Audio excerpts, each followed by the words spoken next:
Bom dia, meus queridos. Quarta-feira, vamos dando continuidade à introdução ao método teológico. Hoje nós vamos falar do teólogo e a tradição da igreja.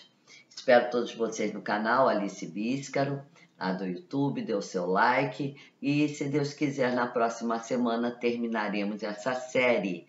Estamos também terminando a série na sexta-feira da História das Religiões e a professora vai ter que dar uma paradinha porque vai fazer uma cirurgia. Vou operar 3 hérnias de disco de cervical. Então o médico disse que eu vou ter que ficar quietinha pelo menos 15 dias. Então o canal Pro vai voltar no mês de novembro. Se Deus quiser, estarei aqui fazendo as aulinhas no mês de novembro, tá?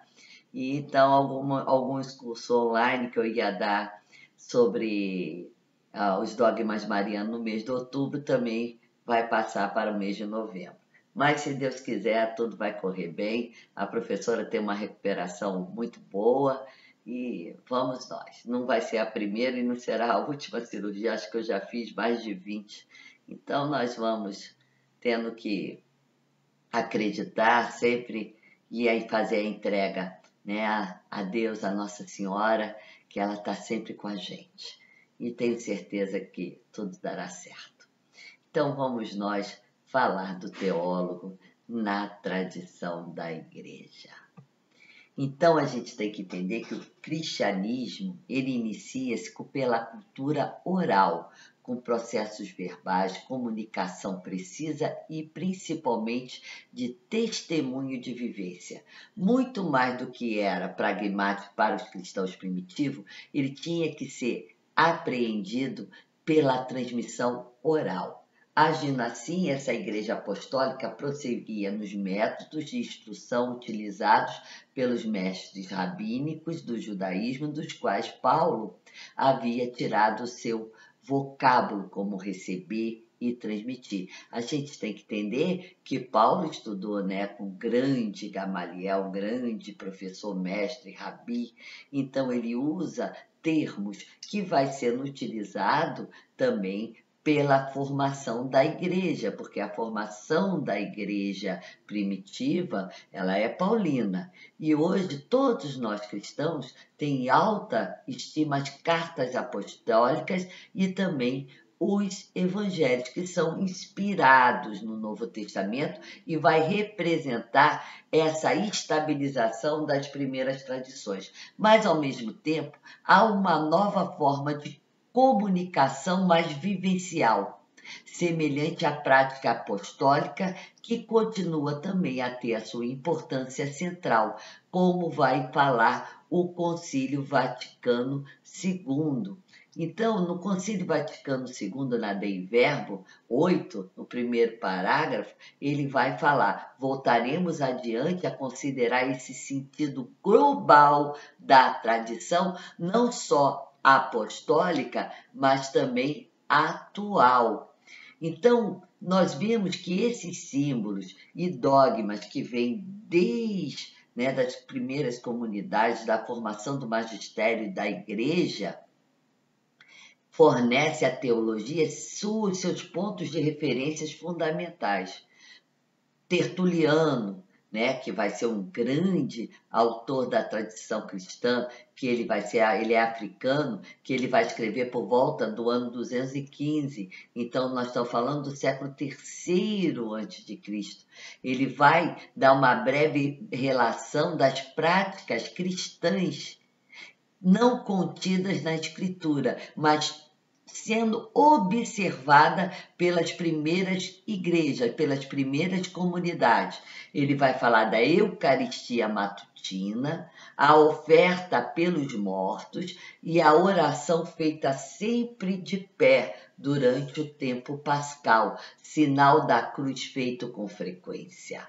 Não são bíblicos, mas igualmente respeitados porque fazem parte dessa nossa prática de convivência cristã. Então, isso faz parte da nossa tradição, independente de estar na Bíblia ou não. E esse depósito da fé, que é a nossa igreja, né, o Neotestamento, que é o Novo Testamento, vai ser viveiro de toda essa teologia cristã.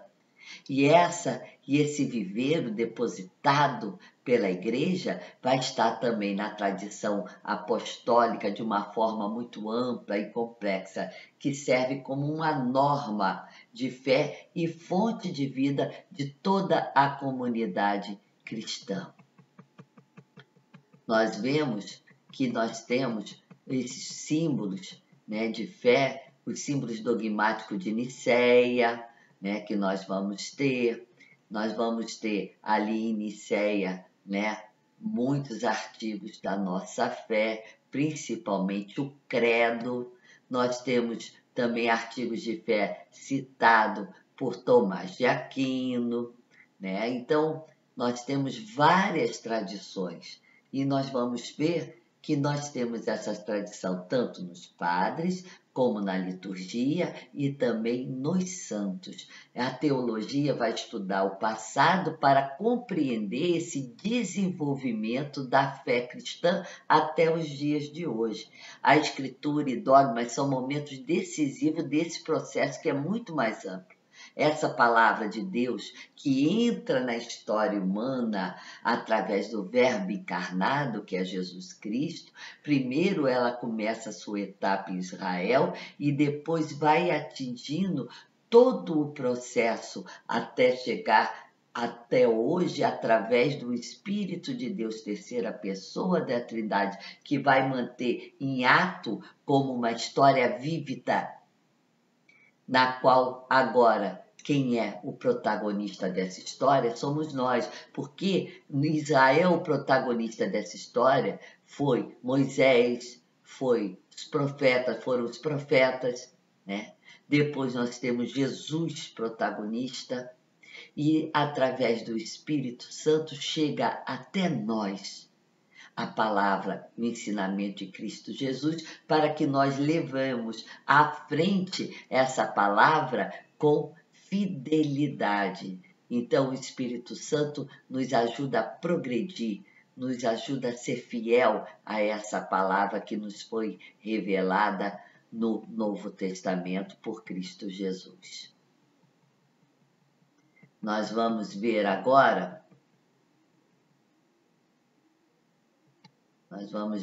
Estou aqui procurando a parte do livro que nós vamos ver. Por isso que está demorando um pouquinho, mas eu vou chegar lá. Pronto, cheguei aqui. Então, a teologia dentro da tradição. O teólogo vai sempre buscar o significado da palavra de Deus, da vida, de fé, como alguém preparado para o reino, porque o teólogo ele tem que conhecer a palavra, conhecer a tradição e saber transmitir essa tradição de uma forma que esta fé seja vivenciada por toda a comunidade. A teologia, enquanto abastece os múltiplos meios da tradição, procura separar a palha que deve ser queimada e o trigo que é capaz de alimentar todos aqueles que creem até hoje. A teologia não é a única instância crítica na comunidade de fé. Nós vamos ver que há também o ofício pastoral de ensinar na igreja, que é o magistério. Então, na próxima aula, nós vamos terminar esse livro com o capítulo que vai tratar do teólogo e o ensinamento oficial da igreja. Agradeço a todos vocês e espero que vocês façam orações, porque eu devo estar operando no dia 9 de outubro. Mas aí a gente vai se comunicando, eu vou falando para vocês e, se Deus quiser, com a oração de todos, com Maria sempre me acolhendo, Maria passa à frente, vai abrindo os caminhos com certeza.